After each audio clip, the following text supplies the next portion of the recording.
누가복음 6장. 안식일에 예수님께서 밀밭 사이로 지나가셨습니다. 제자들이 밀 이삭을 잘라 손으로 비벼서 먹었습니다. 그러자 몇몇 바리새파 사람들이 말했습니다. 어찌하여 당신들은 안식일에 해서는 안 되는 일을 합니까? 예수님께서 그들에게 대답하셨습니다. 너희들은 다윗과 그 부하들이 굶주렸을 때 다윗이 한 일을 읽어보지 못했느냐? 다윗은 하나님의 집에 들어가서 제사장들 외에는 그 누구도 먹어서는 안 되는 진설병을 먹고 자기 부하들에게도 주지 않았느냐. 예수님께서 바리새파 사람들에게 말했습니다. 인자는 안식일의 주인이다. 또 다른 안식일에 예수님께서 회당에 가셔서 가르치고 계셨습니다. 거기에 오른손이 오그라든 사람이 있었습니다. 율법학자들과 바리새파 사람들이 예수님께서 안식일에 사람을 고치시는지 보기 위해 살피고 있었습니다. 그들은 예수님을 고소할 거리를 찾으려고 하였습니다. 예수님께서 그들의 생각을 아시고 손이 오그라든 사람에게 말씀하셨습니다. 일어나 앞으로 나오너라. 그러자 그 사람이 일어나 앞으로 나왔습니다. 예수님께서 말씀하셨습니다. 너희에게 묻겠다. 안식일에 선한 일을 하는 것이 옳으냐, 악한 일을 하는 것이 옳으냐, 생명을 살리는 것이 옳으냐, 죽은 것이 옳으냐. 예수님께서 주위에 있는 사람들을 둘러보신 후 그 사람에게 말씀하셨습니다. 내 손을 내밀어라. 그 사람이 그렇게 하니 그의 손이 회복되었습니다. 그러자 그들은 화가 나서 예수님을 어떻게 처리할까 하고 서로 의논하였습니다. 그때 예수님께서 기도하러 산으로 올라가셨습니다. 예수님께서 밤을 지새며 하나님께 기도하였습니다. 날이 밝자 예수님께서 제자들을 부르셨습니다. 그리고 그들 중에서 12명을 뽑아 사도라고 부르셨습니다.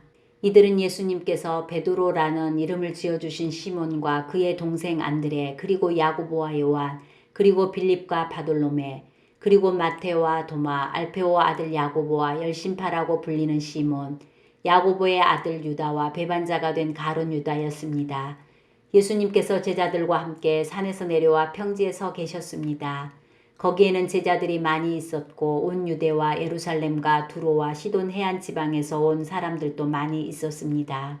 그들은 예수님의 말씀도 듣고 자신들의 병도 치료받으려고 왔습니다. 더러운 귀신으로 고생하는 사람들이 다 나았습니다. 사람들은 예수님을 만져보려고 애썼습니다. 그것은 능력이 예수님에게서 나와 그들을 모두 낫게 하였기 때문입니다.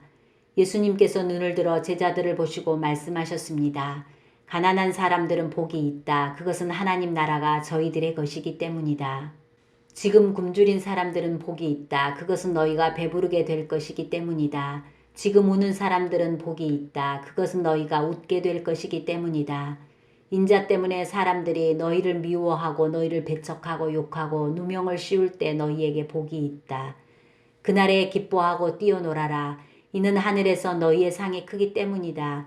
그들의 조상들도 예언자들을 그렇게 대하였다. 그러나 너희 부자들은 화가 있다. 너희는 이미 위로를 다 받았다.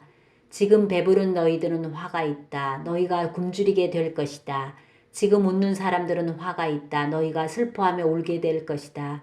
모든 사람들이 너희를 칭찬할 때에 화가 있다. 그들의 조상들도 거짓 예언자들을 그렇게 대하였다. 내 말을 듣는 너희에게 말한다. 너희 원수를 사랑하고 너희를 미워하는 사람들에게 잘해주어라. 너희를 저주하는 사람들을 축복하고 너희를 모욕하는 사람을 위해 기도하여라. 누가 내 뺨을 치거든 다른 뺨도 돌려대라. 누가 내 겉옷을 빼앗거든 속옷도 거절하지 마라. 달라는 사람은 누구에게든지 주어라. 내 것을 빼앗는 사람에게 돌려달라고 하지 마라. 너희는 다른 사람이 내게 해주길 바라는 대로 다른 사람에게 해주어라. 너희가 만일 너희를 사랑하는 사람만 사랑한다면 칭찬받을 것이 무엇이냐. 죄인들도 자기를 사랑해주는 사람은 사랑한다. 너희가 만일 너희에게 잘해주는 사람에게만 잘해준다면 칭찬받을 것이 무엇이냐. 죄인들도 그렇게는 한다. 너희가 만일 되돌려 받을 수 있겠다고 생각하는 사람에게 구워준다면 칭찬받을 것이 무엇이냐. 죄인들도 그대로 돌려받을 생각으로 죄인들에게 구워준다. 너희는 원수를 사랑하고 좋게 대하며 되돌려받을 생각을 하지 말고 구워주어라. 그러면 너희의 상이 클 것이고 가장 높으신 분의 아들이 될 것이다. 이는 하나님께서는 은혜를 모르는 사람과 악한 사람에게도 자비로우시기 때문이다. 너희의 아버지가 자비로우신 것처럼 자비로워져라. 비판하지 마라. 그러면 너희도 비판을 받지 않을 것이다. 비난하지 마라. 그러면 너희도 비난을 받지 않을 것이다. 용서하여라. 그러면 너희도 용서받을 것이다. 주어라. 그러면 너희에게도 주어질 것이다. 되를 누르고 흔들어 넘치도록 재어서 너희의 품에 안겨주실 것이다. 너희가 남에게 줄 때에 잰 분량만큼 너희가 도로 받을 것이다. 그리고 예수님께서 이런 비유를 그들에게 말씀하셨습니다. 보지 못하는 자가 보지 못하는 자를 안내할 수 있느냐? 둘 다 구덩이에 빠지지 않겠느냐? 학생이 선생보다 더 나을 수 없다. 그러나 누구든지 다 배우고 나면 선생과 같아질 것이다.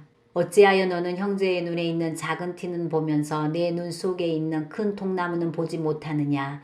내가 자신의 눈 속에 있는 큰 통나무는 보지 못하면서 어떻게 형제에게 형제여 내 눈 속의 티를 빼어주마 라고 말할 수 있느냐? 위선자여 우선 내 눈 속에 있는 통나무나 빼내라. 그런 다음에야 내 눈이 잘 보여서 형제의 눈 속에 있는 티를 뺄 수 있을 것이다.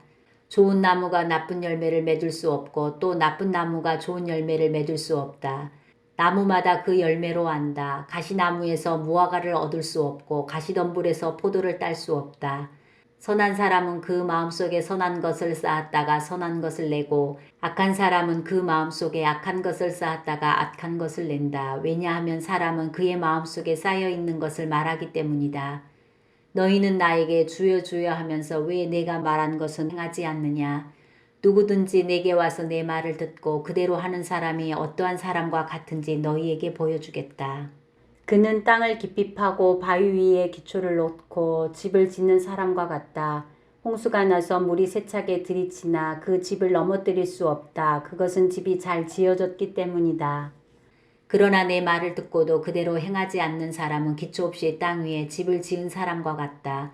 물이 들이치자 그 집이 즉시 무너졌고 피해가 컸다.